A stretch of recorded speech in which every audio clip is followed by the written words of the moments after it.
उसी का जवाब देने के लिए, बदला लेने के लिए मोदी जी ने ऑपरेशन सिंदूर चलाया।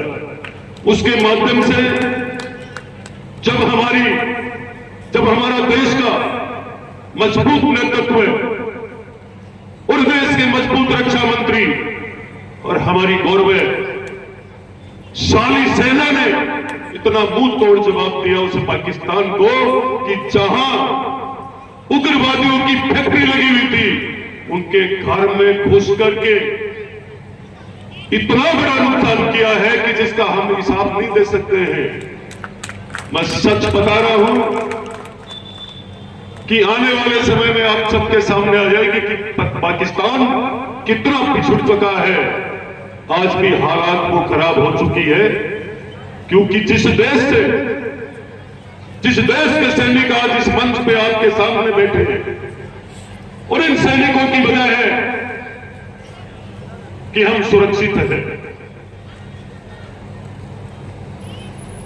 यह भी एक मिनी कश्मीर की तैलाटी है, चिराना गांव भी, जिसमें आपने इस नवलगढ़ की शानदार तिरंगा यात्रा का शुभारंभ किया है। मैं चिराने के सभी ग्रामवासियों का बहुत बहुत आभार, धन्यवाद और साधुवाद करता हूं कि आपने तत्काल एक दिन के अंदर इतना शानदार कार्यक्रम किया। और इसमें जितने भी हमारे सैनिक,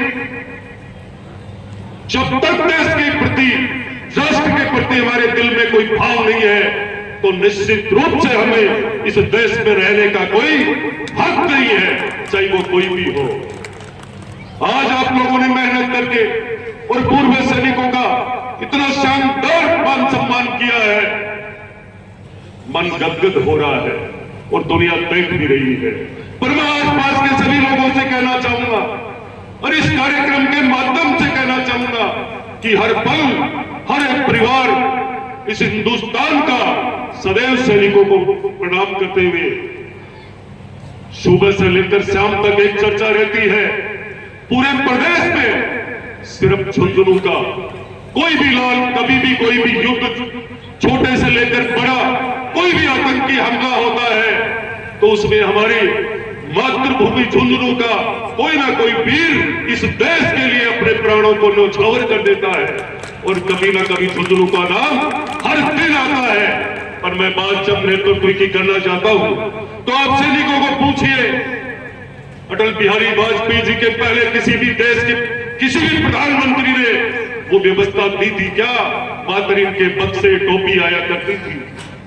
आज कोई भी सैनिक जब अपने प्राणों को छोड़ता है तो केंद्र की सरकार ने उस समय इनको व्यवस्था दी है कि सैनिकों को मान सम्मान से उनका अंतिम संस्कार किया जाए।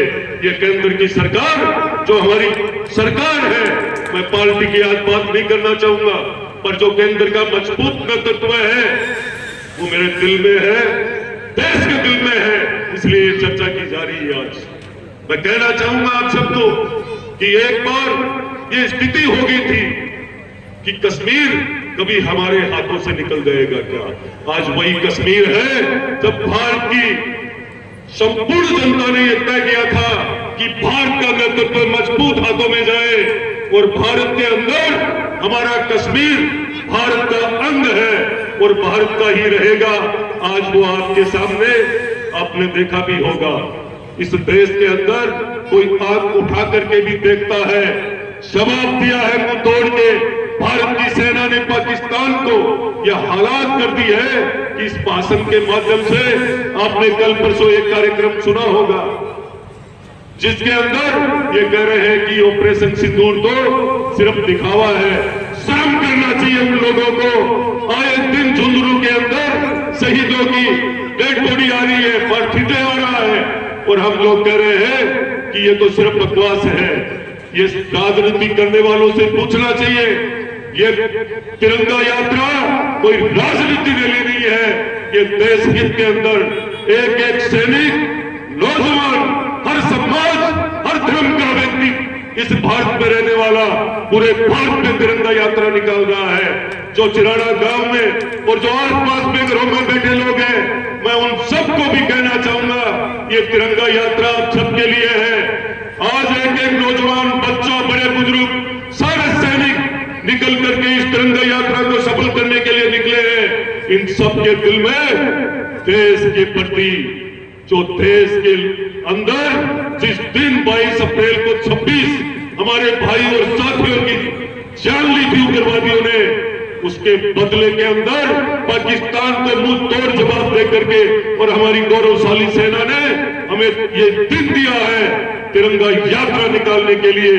तो मैं आप सबको कहना चाहूंगा, इस नवलगढ़ के अंदर ऐतिहासिक तिरंगा यात्रा निकले, उसमें सर्व समाज का पूरे देशवासी एकजुट होकर के लगे हुए हैं। धर्म, पार्टी सबसे ऊपर उठ करके पहले देश है और जिस देश में हम रहते हैं उसकी रक्षा करने का क्रम हम सबको निभाना चाहिए। आज सैनिकों का जो मान सम्मान दे करके हमने इनका जो प्रेम लिया है, मैं आप सबको कहना चाहूंगा, ये भविष्य में आज का ये कार्यक्रम जीवन भर याद रहेगा। ये ऐतिहासिक कार्यक्रम चिराना का ये मंच जो अपने आप में गौरवान्वित है, ये मंच और इस देश की सेना के जो सैनिक जिन्होंने हमें हर लड़ाई में इन सैनिकों में से कोई ना कोई सैनिक ने इस देश की सीमा पर रक्षा की है। सैनिकों का सम्मान हम कहीं भी जाते हैं, कोई बात कर लेते हैं, पर इनके बिगड़ सुरक्षित कहीं भी नहीं है। बहुत सारे लोग कह रहे थे कि लंबा चलना चाहिए था।